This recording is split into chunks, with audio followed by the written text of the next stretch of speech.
Welcome to a new edition of the Neon Jazz interview series with New York City-based composer, vocalist, and pianist, Kat Vokes.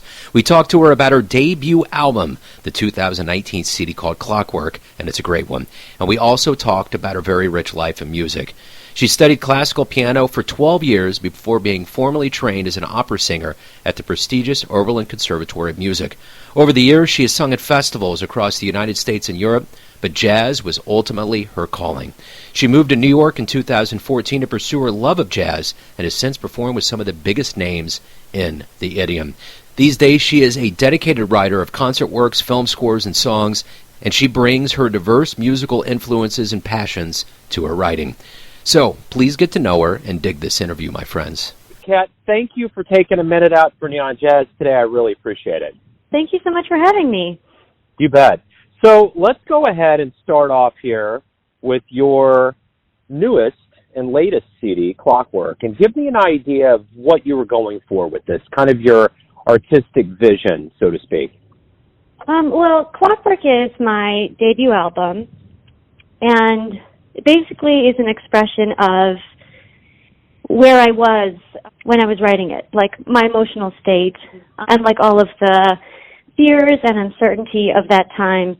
So it basically expresses kind of disorientation, uncertainty, that kind of thing through 9 different vignettes that are all sort of personal little stories from my life. So you're based in New York now. Talk to me a little bit about where you were born and raised. I was born in Chicago.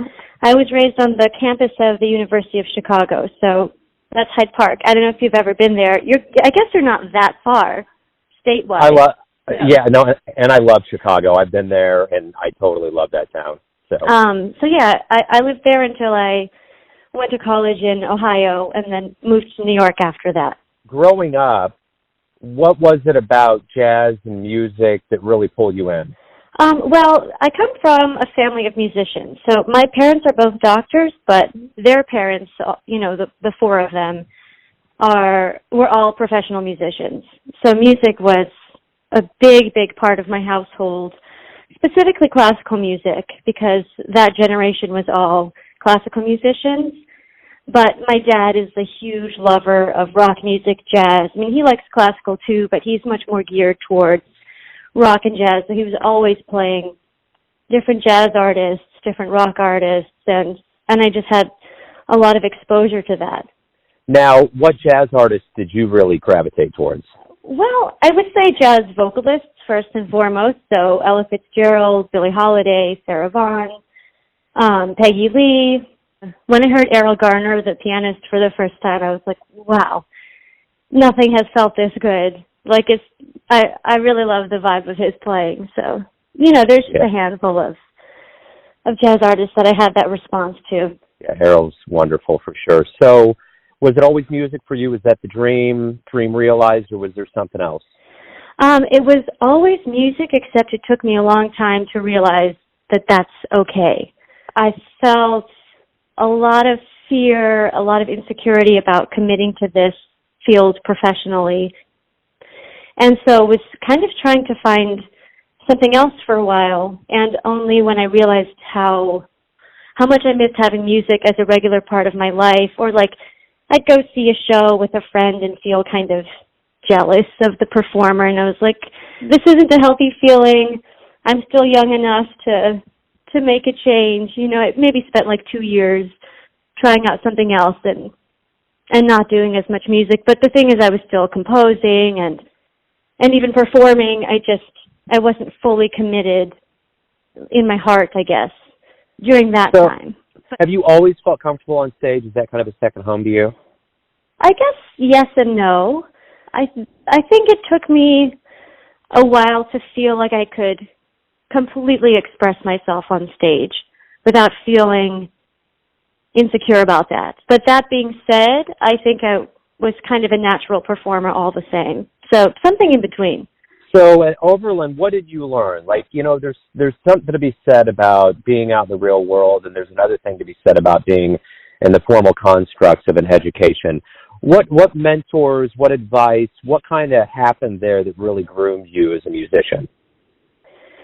Well, I think first and foremost, I just developed such a deep love for music and for performing music, especially as a vocalist, because I've played piano for most of my life, but embodying these songs, like, physically producing them became such a strong force in my life.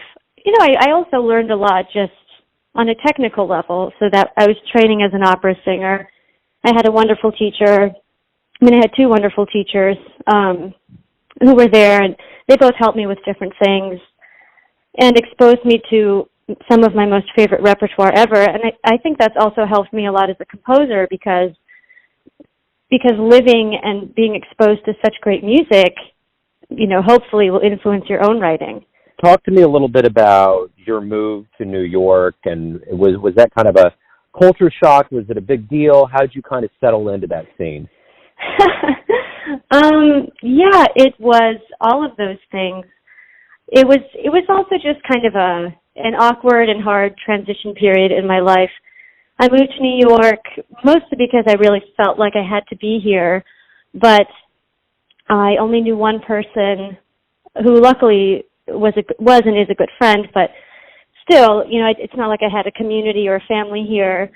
So I moved just knowing her. I had just ended a serious relationship, so there was all of the terrible baggage that comes with that kind of thing. And I had also decided that I didn't want to be a professional opera singer, even though most of my young adult life was spent, training and focusing on that. So everything was like this huge question mark. I moved to New York City, and there were other little things, like I was living in a one-bedroom apartment, but I wasn't living in the bedroom part. I was living in the other part, which is like essentially the kitchen. So I was living on this air mattress in a kitchen, like brokenhearted, without a job. It's like not the worst thing someone can go through, obviously, but definitely not an easy transition either. What was one of the first live jazz shows you ever saw that really moved you and made you think, this is something that I want to do? I saw CD Bridgewater at the Jazz Showcase in Chicago, and that was a great show. And that was in the old location. They've now moved to the South Loop, but yeah, I remember that. I really loved that show. What do you like best about being a musician, about being a singer and being in this realm of the arts? I think I like that it basically means freedom. Like, I can express myself so fully. I can express myself in different ways, especially between singing and composing. I don't even have like a standard of dress, like how you would if you have a 9-to-5, or even the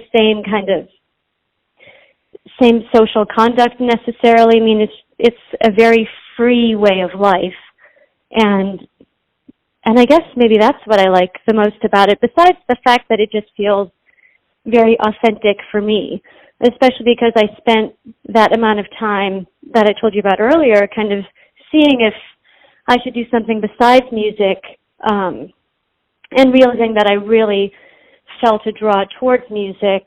I can appreciate so much more now this feeling that it feels right, and I feel like I've made the right decision. I like the lifestyle, So what do you like the most about jazz? It's a profession you've dedicated yourself towards. You clearly enjoy it. So what do you like the best about it? Well, I guess oddly, it's a similar answer to your last question. It's also very free. One of the problems I had with classical music is that it's such a precise genre with such a long, rich history of performance practice and style that you're kind of trying to emulate this very specific sound and tradition. And of course, the people that do that very well find their own freedom and their own voice in that, I'm sure.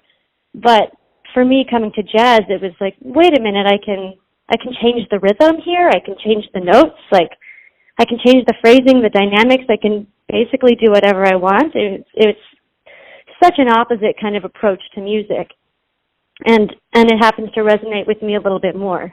So everything's going to come down to this. Everyone has their perception of who they think you are, your family, your friends, your fans, but you're living your life. You. So who do you think you are? Oh, God. I'm not sure. I'm not sure that's a fair question to ask anyone. I mean, you know, first and foremost, I'm just a person. I have my art and artistic expression, and that is something that's very important to me, that I'm very determined with. But at the end of the day, too, you know, I'm a person like anyone else. I like to hang out. I like to listen to music.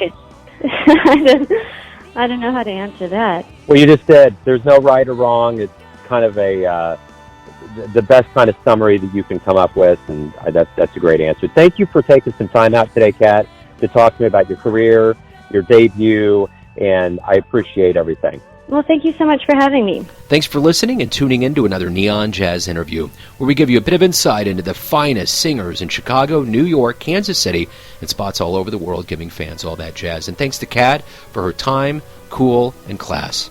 If you want to hear more interviews, go to Famous Interviews with Joe Domino on the iTunes Store. Visit neonjazz at youtube.com, and for everything Neon Jazz all the time, go to the neonjazz.blogspot.com. Until next time, enjoy the jazz, my friends.